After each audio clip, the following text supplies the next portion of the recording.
मेरे नबी अकरम सल्लल्लाहु ताला अलैहि वसल्लम ने फरमाया, चार चीजें बदबख्ती की अलामत है।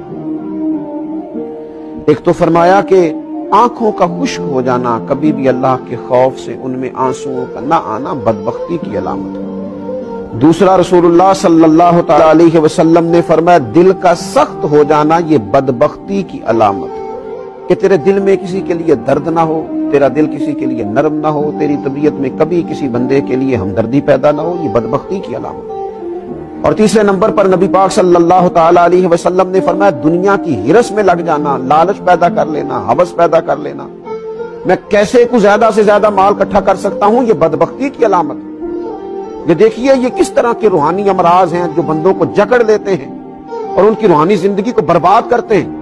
चौथे नंबर पर मेरे नबी पाक सल्लल्लाहु ताला अलैहि वसल्लम ने फरमाया, लंबी उम्मीदें वाबस्ता करना।